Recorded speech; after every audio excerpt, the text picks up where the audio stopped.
You know, I just want to say how important it is and how we've never lost sight or forgotten for 1 second the privilege that it is to stand on a stage in front of an audience.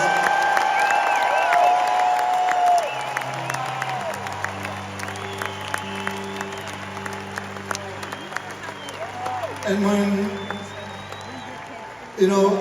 when a hero like Bruce Springsteen brings up issues and makes his thoughts be known,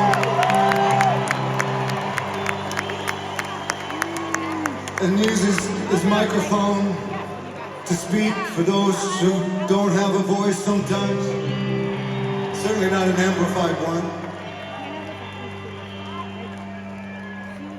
And I just want to point out that he brought up issues. He brought up that residents are being removed off America's streets and being deported without due process of law. That's happening. He brought up that we're abandoning our longtime allies around the globe and signing on with dictators. That is also happening. I'm here driving through all the colleges, University of Pitt and Carnegie Mellon and the incredible area you've got, and thinking that they're defunding American universities that won't bow down to their ideologies, as Bruce said. Now look,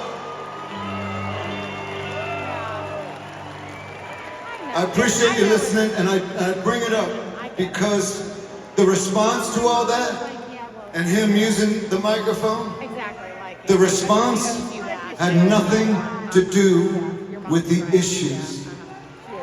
They didn't talk about one of those issues, didn't have a conversation about one of those issues, didn't debate any one of those issues. All that we heard were personal attacks and threats that nobody else should even try to use their microphone or use their voice in public, or they will be shut down. Now that is not allowed in this country that we call America. Am I right or am I wrong?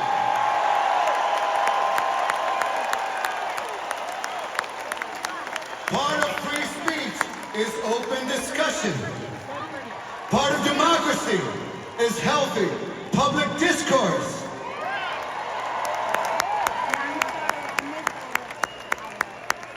The name calling is so beneath us.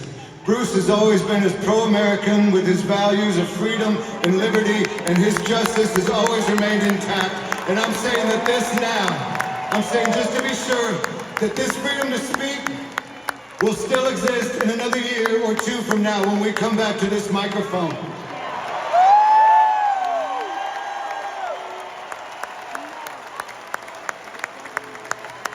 And what better place to have a positive response than the working fucking people of Pittsburgh, Pennsylvania.